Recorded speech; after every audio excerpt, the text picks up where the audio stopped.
दोस्तों, आज मैं आपको एक कछुए और खरगोश की कहानी सुनाती हूँ। कछुआ और खरगोश की दौड़। बहुत समय पहले की बात है।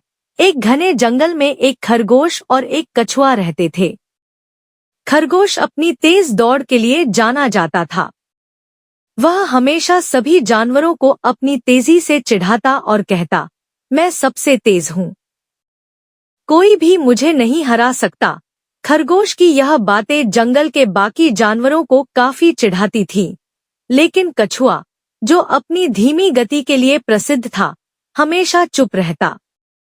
एक दिन खरगोश ने कछुए से मजाक करते हुए कह दिया, कछुआ, तुम तो बहुत धीमे हो, तुम मुझे कभी भी नहीं हरा सकते। क्या तुम मुझसे दौड़ में प्रतियोगिता करना चाहोगे? कछुआ, जो कभी भी खुद को साबित नहीं कर पाया था, इस चुनौती को स्वीकार कर लिया। ठीक है, मैं तुम्हारे साथ दौड़ में भाग लूंगा, कछुए ने शांत स्वर में कहा। बाकी जानवरों ने यह सुना और वे दौड़ देखने के लिए उत्सुक हो गए।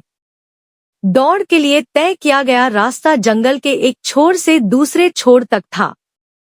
सभी जानवर एकत्रित हुए और दौड़ शुरू हुई। जैसे ही दौड़ शुरू हुई, खरगोश ने अपनी तेजी से दौड़ना शुरू किया। वह इतना तेज दौड़ रहा था कि कछुआ उसे कई मीटर पीछे छोड़ चुका था। खरगोश ने पीछे मुड़कर देखा और सोचा, कछुआ तो बहुत पीछे है, मुझे आराम करने का समय मिल गया है। यह सोचकर उसने एक पेड़ के नीचे आराम करने का निर्णय लिया।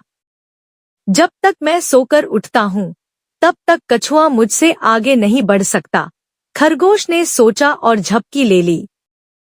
इस बीच कछुआ अपनी धीमी और निरंतर गति से दौड़ता रहा। वह बिना रुके, बिना थके अपने लक्ष्य की ओर बढ़ता जा रहा था। उसे यह पता था कि वह खरगोश की तरह तेज नहीं है, लेकिन वह जानता था कि उसकी धीमी गति भी उसे हारने से बचा सकती है।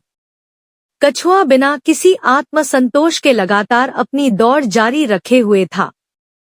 कुछ समय बाद खरगोश गहरी नींद में सो रहा था और कछुआ धीरे धीरे फिनिश लाइन के पास पहुंचने लगा। खरगोश को इसकी भनक भी नहीं लगी। जब खरगोश की नींद खुली, तो उसने देखा कि कछुआ फिनिश लाइन के बहुत पास पहुंच चुका है। वह जल्दी से दौड़ा, लेकिन तब तक कछुआ पहले ही फिनिश लाइन को पार कर चुका था। सभी जानवरों ने कछुआ की जीत का उत्सव मनाया। खरगोश शर्मिंदा होकर कछुए के पास गया और कहा, तुमने मुझे हरा दिया, कछुआ। मुझे अब समझ आ गया है कि तेजी और आत्मविश्वास के साथ भी कभी-कभी निरंतरता और धैर्य अधिक महत्वपूर्ण होते हैं।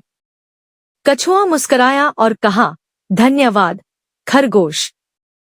कभी-कभी सफलता के लिए जल्दी नहीं, बल्कि लगातार प्रयास करना जरूरी होता है। इस कहानी से हमें यह शिक्षा मिलती है कि कभी-कभी सफलता के लिए जल्दी नहीं, बल्कि लगातार प्रयास करना जरूरी होता है।